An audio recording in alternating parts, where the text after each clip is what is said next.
I was gonna mind my business today, but then I remembered this family drama. And honestly, mind your business is exactly what I should have done. Okay, before we start, nobody send me the family group chat. Because after researching this story, I have questions, many questions. But here's the thing, these twin brothers didn't just randomly begin performing together, eventually developing into the Nigerian music duo known as Psquare. Psquare didn't just randomly become one of Africa's biggest music groups. Look at this photo on the right of your screen. These two brothers were twins from Jos who started performing together while they were still in secondary school. And then they dropped music and Nigeria basically said, yeah, these two aren't going anywhere. The first album came out in 2005. The next followed in 2007. And by this point, they weren't just popular, they were everywhere. Radios, billboards, shop music. Personally,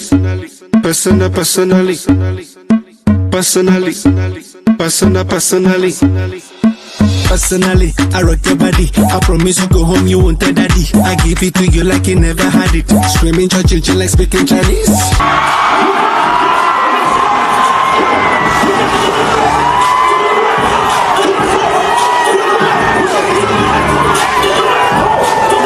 Mamas for Psquare, the awards is very important for Psquare. But so unfortunately, after the first one, we've never attended any, and we're here today because we were very busy. Psquare had the songs, the dancing, the outfits, and two identical brothers doing everything together. Imagine having a twin and then deciding, let's start $1 million business together. What could possibly go wrong? Both brothers worked side by side to create these masterpieces. But behind all of that success, there were already cracks. And this is where the story stops being a music story and starts becoming a family story. The public fracture of the group first reached a terrifying climax in late 2017 when a leaked video surfaced online showing a physical brawl inside the office of their former legal counsel. In the footage, threats of bodily harm were traded alongside profanities, with security and onlookers forced to physically restrain the brothers from violently attacking one another. If I call your house, what will happen? I bring my coffee. Repeat them again, too. That's your coffin come. If I call nigga, you don't know what. Repeat it. See, repeat it.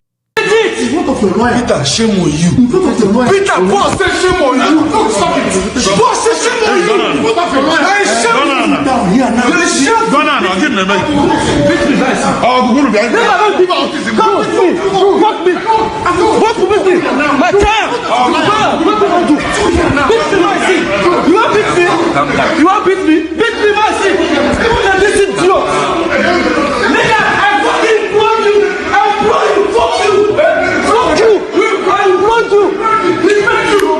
The disturbing clip captured Peter, Paul, and their elder brother and longtime manager, Jude Okoye, engaged in a heated shouting match that rapidly devolved into physical aggression. In this very video, Peter was the one behind the camera, while Paul and Jude were the individuals on the other side of the table, lashing out insults while Peter stood back, challenging them. The arguments weren't just happening behind closed doors anymore. Fans started noticing the sibling rivalry, the distant atmosphere around these two pop stars. No unity was shown anymore. These are twin brothers, by the way. Twins.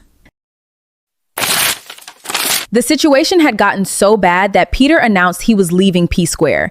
And honestly, at this point, fans thought, then guess what? After years apart, they reunited in 2021. They had a hug, birthday performance, and even crowd reactions to show their love for each other was finally back. Case dismissed.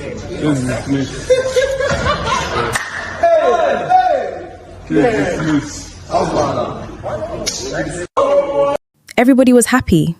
Nigeria was happy. The fans were happy. So naturally, we should have known this wasn't the end. Because 3 years later, the duo was finished again. Paul described creative and personal differences and said he did not want the same mistakes repeated from 2017 happening again.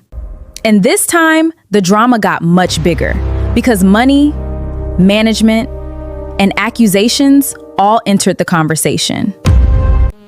And let me tell you now, this is where things get very, very serious. Peter writes a public open letter to Paul, his twin brother. This letter sparks everything again. This letter contained 4 parts. The first part basically was Peter saying to Paul that he notices the way Paul discredits his efforts and contributions.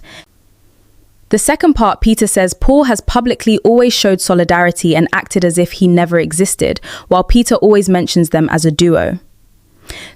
The third part of the letter, Peter stated Paul basically claimed everything they did together as his own, their songs, the producing, the writing, and etc. The third part of the letter, Peter also said that instead of returning as the P-Square duo, Paul teamed up with their older brother Jude against him.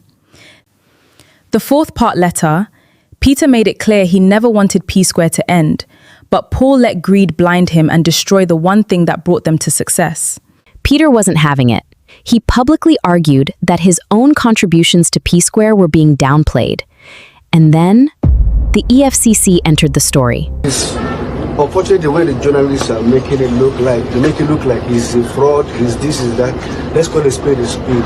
Peter is the one putting you to this thing. Simple. You people stop writing whatever you want. It's Peter that is doing this, and I'm here. He's putting him in prison. I'm here to bring him out. Okay, now, so...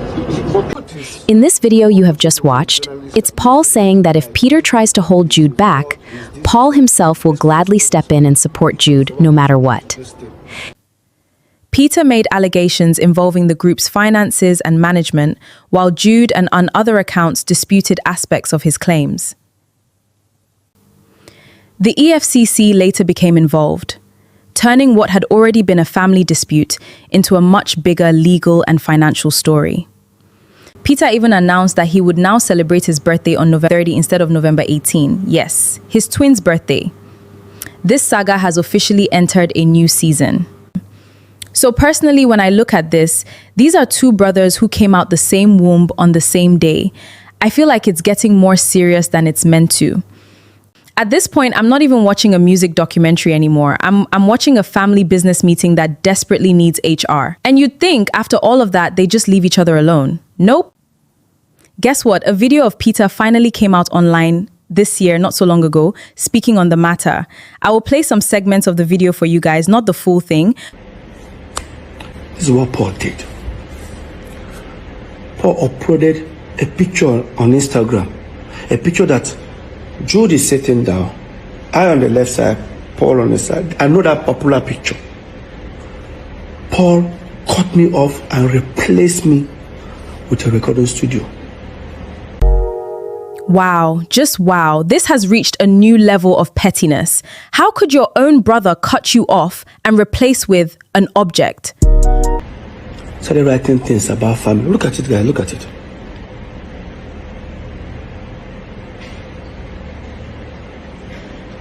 And after everything they've said publicly, do you think P-Square was ever really just about the music? Because honestly, I don't think we've heard the last chapter.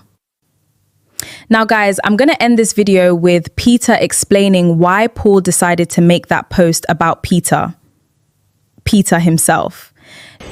I was there. I got a phone call from our assistant manager that we have a show in 2 days' time. So no problem, I packed my bags. I traveled, touchdown, Lagos. I got a message from our US caretaker.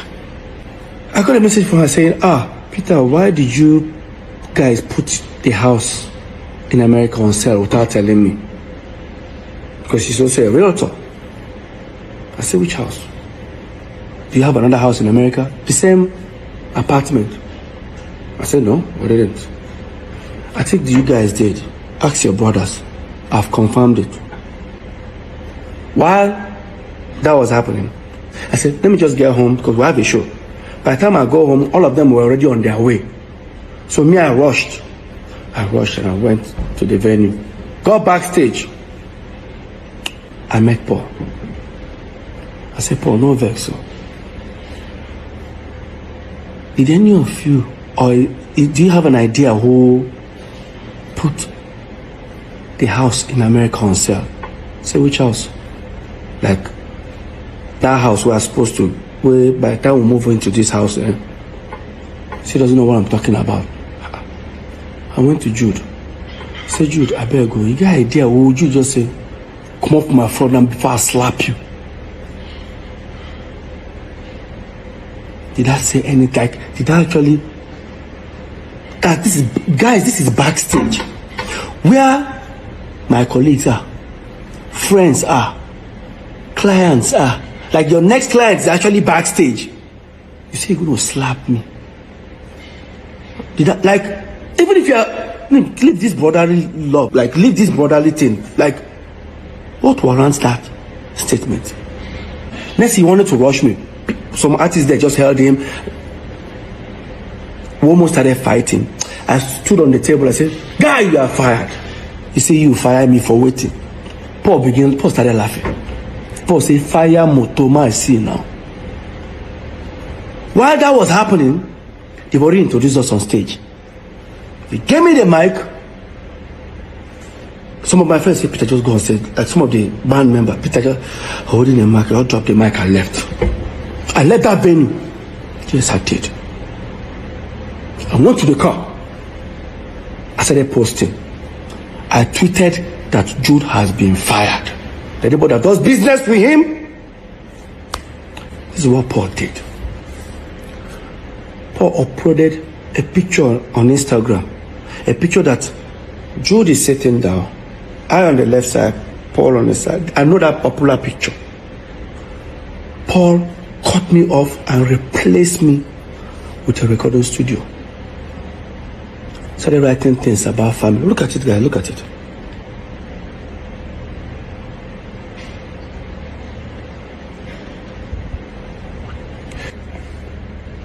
Long story short, of course, I contacted our lawyer, Festus Kiamo. I told him everything about it. He said, "You know what, Peter,